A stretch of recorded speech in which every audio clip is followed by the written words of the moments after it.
Great. Welcome, day 3 of the TD Cowen Global Healthcare Conference, 44th Annual. I'm Dan Brennan. I cover tools diagnostics here. Really pleased to be joined with me on stage here. Mark Casper, Chairman, President, and CEO of Thermo Fisher. So Mark, welcome. Thank you, Dan. Great to be here. Terrific. Mark, maybe to kick it off, as you reflect on 2023, which proved to be a challenging year for Thermo and the life science tools industry, what did the organization learn, and in what ways does this influence, your future performance and strategy? Yeah, Dan, thanks for having us. I'm here with Eileen Panzer, who's on our IR leadership. When I think about last year, so the pros or the positives, right, which is we delivered differentiated performance in terms of share gain, in terms of how our financials played out relative to the industry. You saw the benefits of our PPI business system in terms of really navigating a challenging environment. It was a good year on capital deployment. So those are the positives. I'm sure there were others. We didn't make our numbers, right? So I acknowledge that some things went well, but the learnings from my perspective is really the energy, right? Which is I've never been more excited. I think I love what I do. It's a privilege to serve. I've never been more excited than 2024 because when you don't have the year that you want to have, you either get super energized to make the year you're in the one you want to have, or you don't. And I and our leadership team and actually all of our colleagues just know that 24 is our year, and we're going to do a great job, and we're going to deliver results that our investors are super proud of. And that's the lessons learned. And that means that, our commercial execution will be better. The benefits of PPI will be better. And it doesn't mean that they were bad, but they didn't meet our goals. So this year, we're going to deliver 4 great quarters. Sounds like a good kickoff point. So maybe, can you discuss the, 0% core organic growth guidance for 24, right? You offered back in January at the 4Q results versus the initial framework. Management's calling for, call it 1% core organic in 24 that was discussed back in the third quarter of 23. So, that 1-point delta, maybe just give us a sense of how we should compare the two. Yeah, so first of all, it feels like ancient history. Yeah. In terms of guidance. I think that it's actually really quite straightforward. We, in the third quarter, wanted to frame an outlook where sell-side consensus was many points higher for the industry and for us. So we sort of gave a number just to get people's heads around that. We decided, because we feel like we have a pretty good handle on what the year will bring, is that going back to the convention of ranges was better than points, right? And if you go back over the last 20-something years, up through the pandemic, we always gave a range. Right? In the pandemic, a range would give a false sense of accuracy. When you're beating your numbers by $2, $3, or $4 billion of revenue, you can't have a range saying plus or minus $5 billion of revenue, right? So we went to point estimates. And in this environment, which is, I just call it the environment that we're going to be in for a bit, we want to get back to a range, and we set the range at +1 to -1, the midpoint at 0. And our goal is to drive as high in the range or above the range when we execute well. Okay. So maybe kind of starting with the outlook for 24, can you just give us a sense of, what you're seeing occurring in the end markets? How do you think this evolves over the course of the year? And, how does your guidance incorporate, like, the end market view? Yeah, so if I say first about, what's embedded in the guidance, then I'll talk about what's happening in the first couple months of the year, is sort of segregated out. What the guidance is really assuming is that the segments we serve, or the different end markets, have similar rates of growth, right? And the two that have the remainder of the pandemic unwind, which is pharma and biotech and healthcare and diagnostics, slightly slower. The two that don't, industrial and applied and academic, slightly faster, but they're not particularly different. And when you look at the segments, it's the same dynamic. Those segments that have some level of COVID runoff will have slightly less growth. Businesses like the analytical instruments business, which doesn't, is going to have, or specialty diagnostics will have a little bit stronger growth, but not that different than the average. That's what's assumed. When I think about, what we're seeing, and less about sort of where we are in the quarter, but clearly first quarter relative to the second half of last year, the tone in biotech is much more positive. That doesn't mean that the spending is different, but actually the dialogue is not anymore about will I get funding, but it's much more about, when funding will close. There's a lot of excitement around the transactions that happened in pharmaceutical industry of buying some of the, smaller companies. The valuations were robust. That creates a positive aura, and you feel that tone in terms of the biotech industry. And if you think about how funding then flows, it's typically, I don't know, it's like a 6-month lag. So between when funding closes and when it actually gets spent. So I think that sets up to be in line with what we assumed in the guidance is that the markets improve as the year unfolds. And then, the conditions in China, I would say, we're expecting that it'll be relatively muted environment, what's embedded in the guidance. And that's the upside should the Chinese government decide to stimulate at some point. And our expectations is that's not likely a short-term activity, but at some point, you're likely to see some investments in our space. You kind of somewhat answered the next question, but maybe you can elaborate a little bit since it's, when you think about the zero guide, particularly after the week 23, you have an LRP of 7 to 9. So we can look at it and say, wow, looks like there could be some cushion there. So you just talked about biotech, but maybe can you speak a little bit more on what could be some of the notable areas, of upside opportunities to the guide? And then on the flip side, obviously, what are the areas that we should be watching the most in terms of, risk and uncertainty? Yeah, when I think about guidance philosophy first, right, which is when we put out numbers, we don't want our investors to say, oh, these guys are sandbagging, right? I mean, we actually want to put out numbers that, if the market conditions are in line with the assumptions, that investors will say that's actually a reasonable outcome, right? And our assumptions on the market for this year is basically the same as last year, so down low single digits in terms of market growth.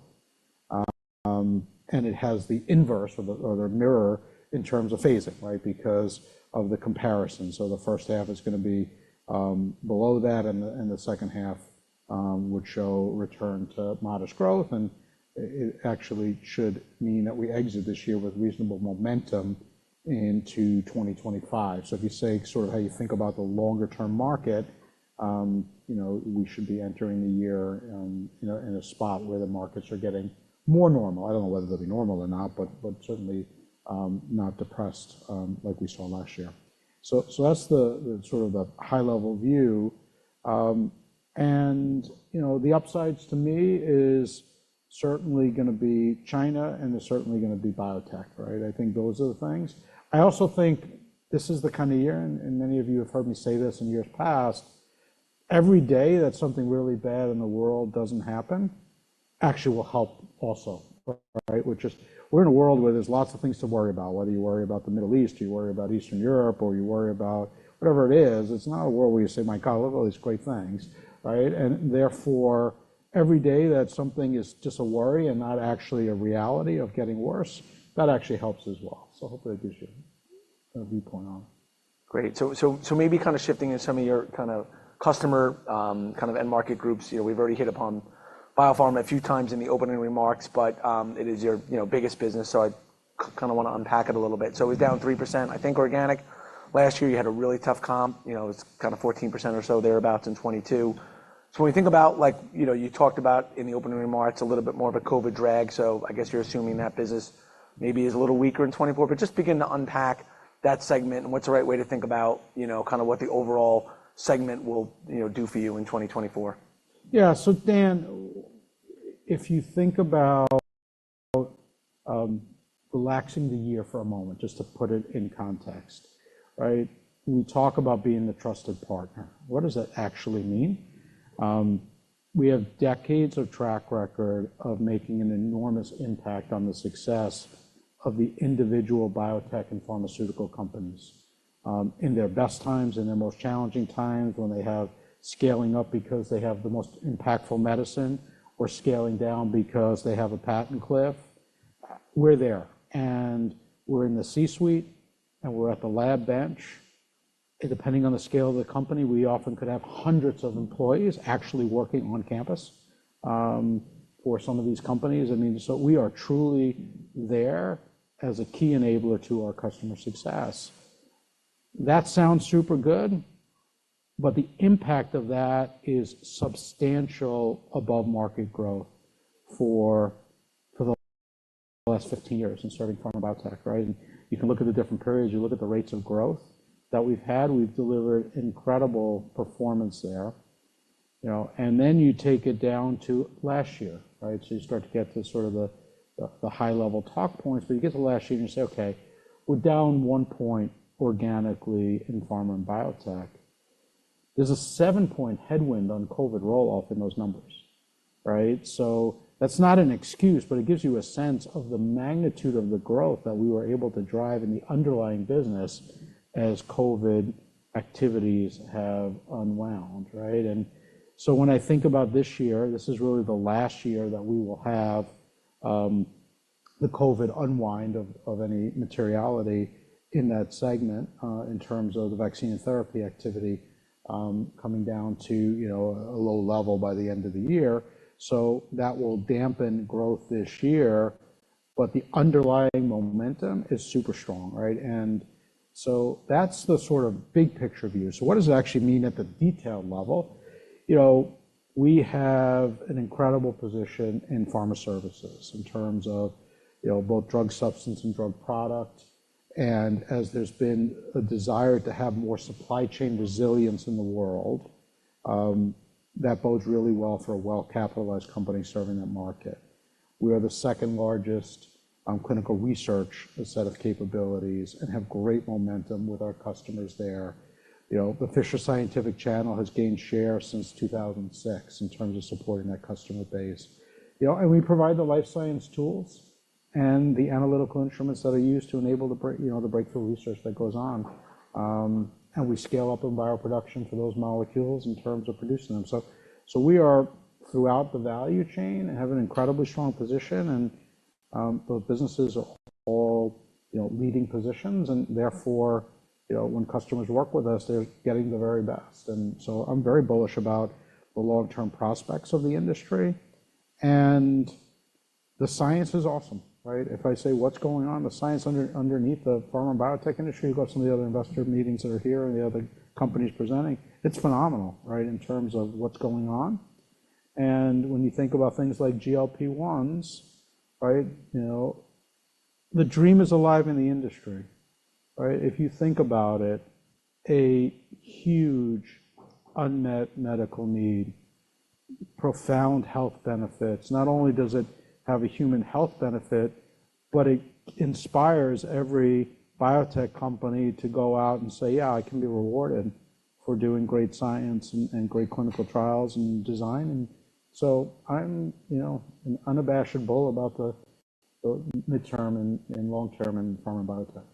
Great. So maybe jumping into some of those kind of sub-segments. So on the CDMO side, would love to get a little bit more color if you could, just, you know, on the Patheon business. You know, there's several moving parts, as you know, COVID headwinds washing out. You have the potential upside from GLP-1, which you just said. And I'm also interested to see, you know, to what extent the announced Novo acquisition of Catalent impacts Thermo. Yeah, so, you know, we've been in the clinical development capabilities since 2006, and we've built that business steadily over time. And one of the things that we have demonstrated is doing great work for our customers to help them, you know, develop medicines and scale them in a cost-effective manner so that they can meet demand. And that reputation has helped us well. That business had an excellent 2023 in terms of growth, so, you know, strong performance. We played a meaningful role in COVID, but, you know, we also managed it because we didn't want to disrupt other medicines, so we didn't have the desire to have every possible demand, but rather the demand we could handle without losing the trust of the customers that have selected us over the previous decades, right? So when I think about the dynamics right now, one of the things about trusted partner, Dan, which I think, you know, in the practical side, right? We had a reasonable level of capacity reserved for the future for COVID demand, right? And while there'll clearly be some level of COVID demand, it was not nearly at the level that the reservations were, and those reservations were real reservations. And when you're the trusted partner, you try to find win-wins for your customer, right? And one of the really interesting win-wins was we were able to relax some of the commitments in exchange for some firmer payments, in terms of timing. Not per se how it shows up in the accounting, but to effectively get cash earlier because it de-risks the future in a certain respect. And we were able to repurpose that capacity for a very large class of medicines that there is a shortage of drug production supply. And you create a win-win, right? Which is effectively you have a customer that says, wow, Thermo Fisher actually listened to our concerns and helped us navigate it. And you have another customer that says, wow, world-class company that can meet your short-term needs. And that will ramp up in 2025. It actually is a negative to our 2024 numbers because we have to go through a tech transfer process. You don't recognize revenues, and we incorporated that in our guidance. But effectively, it's a long-term win, and it gives you an example. In terms of the Novo, Holdings announcement, great company, tells you about the shortage of capacity that exists in the industry, and it takes one of the pure play players that has capabilities that have some similarities to ours.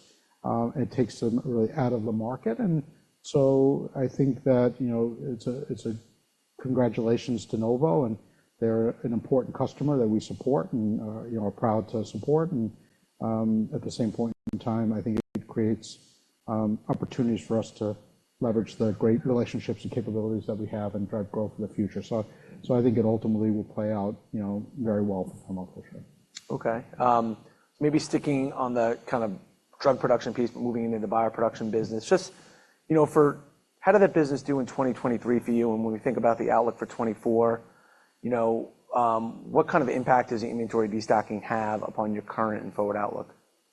Yeah. So this is the only question that I have to have my body language perfect because it's like bioproduction is an awesome business. I mean, it is a phenomenal business that has had amazing historical growth. It will have amazing growth going forward, right? I have no doubt, having spent my career at this point in this industry, in terms of the intensity of the demand for the products. So when I think about the 25 and beyond, right? So sort of, and I'm not smart enough to call quarters and all of that. That's why I'm saying the body language has to be perfect. I worry zero about bioproduction and our position in terms of leadership.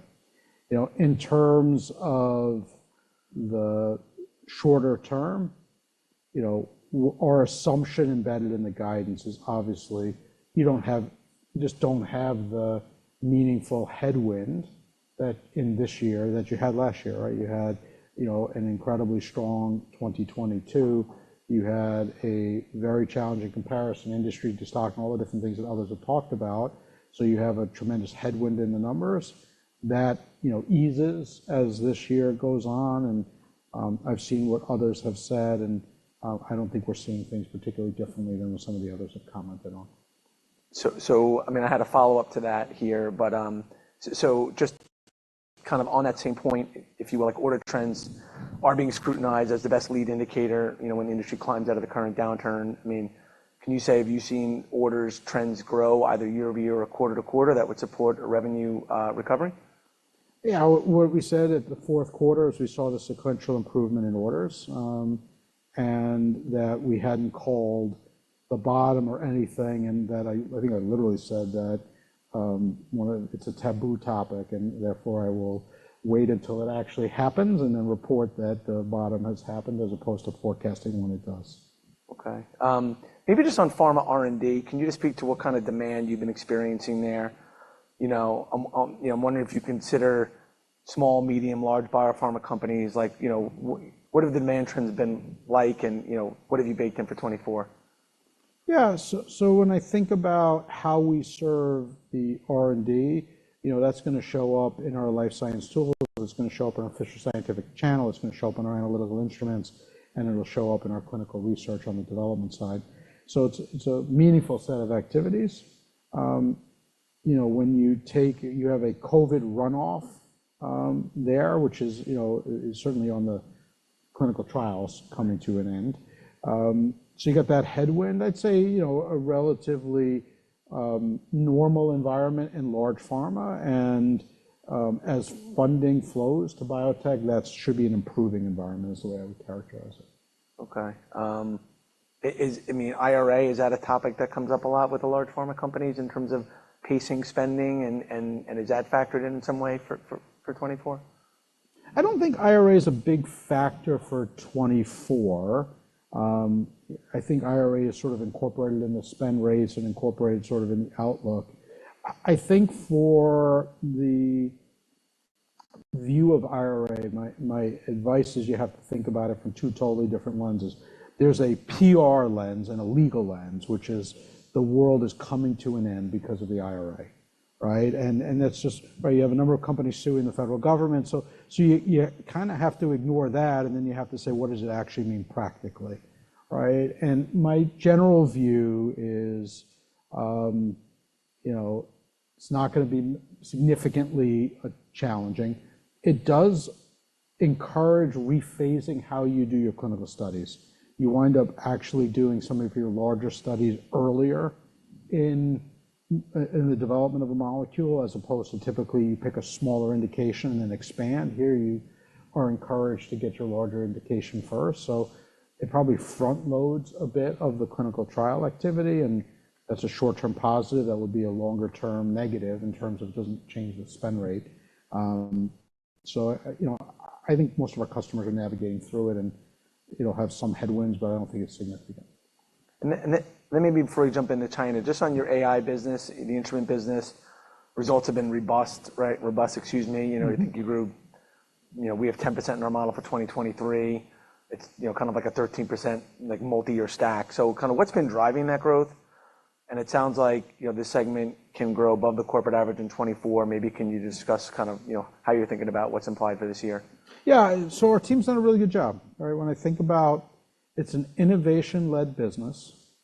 We play in, chromatography and mass spectrometry is, our largest business, and our electron microscopy is our second largest business. And, those are, instruments that, bringing out relevant innovation, drives adoption irrespective of the market environment, right? And if you look in, the life sciences mass spec business, you look at last year, it's an excellent year of growth, and it's really driven, Astral, which is our latest mass spectrometer, is super profound in terms of its capabilities, and the adoption has been very strong.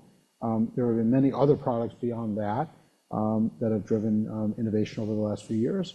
In electron microscopy, we really are a key enabling technology for the semiconductor industry in terms of when you want to go to the next node, if you want to develop a chiplet, those things, you need to use our electron microscopes to actually do that. And we have enjoyed very strong growth there because of the uniqueness of our capability. So it's a business that's got a lot of momentum.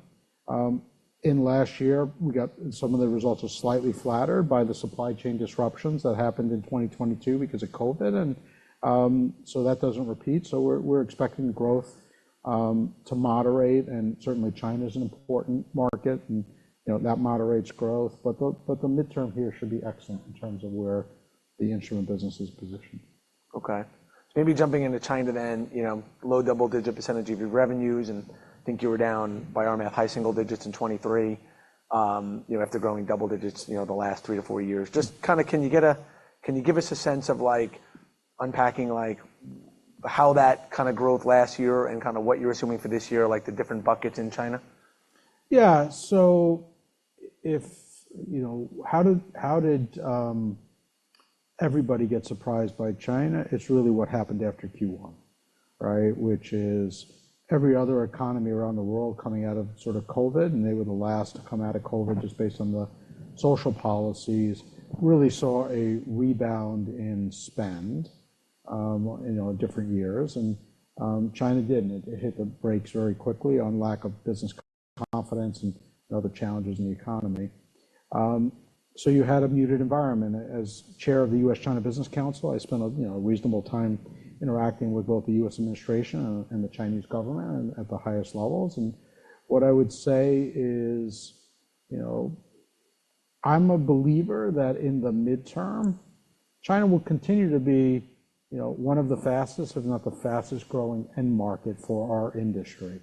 Not nearly as fast as it was, say, in the 2010 to 2019, but to say that long-term growth in the high single digit, low double digit, I think is a very reasonable assumption for our industry in the midterm.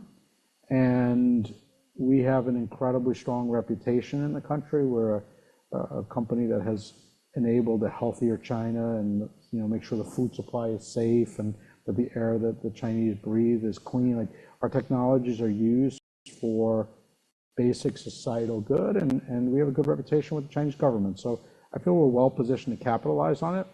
Short term, it's a challenge, right? And it's not different right now than it was last year, which is, the government is dealing with a property bubble, they're dealing with provincial debt, and they're not pulling the lever of more fiscal spend meaningfully to stimulate the economy, right? So they talked about, 5% GDP growth, and you can calibrate that any way you want, but that's lower than what historically they've been talking about. So, they're working their way through restructuring the economy, and at some point, business confidence will improve. At some point, the government will stimulate, and that will be the next inflection point, if you will, in terms of growth. There's not dramatically different trends by segments. The material science semiconductor segment is quite healthy. The biotech business definitely suffered because there was a huge speculative bubble around COVID that happened there, but that seems largely behind us.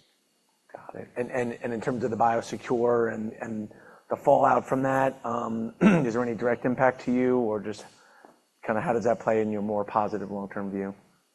Yeah, my view is I don't know whether that will, whether the companies on that, will be on that entity list and stay or not. So we'll help our customers, both in China and around the world, navigate whatever the environment is. And it's our job to just make sure it doesn't have any negative effect on the customers we work with. Maybe moving to cap deployment. Last spring you laid out the latest three-year financial plan. It called for $75 billion of capital deployment. I think you assumed 2/3 M&A, so call it $50 billion. Since then, you've announced the acquisition of Olink, which is $3 billion.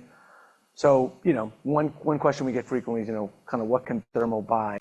Deploying $40 to $45 billion of capital for M&A. It seems like certainly a meaningful amount.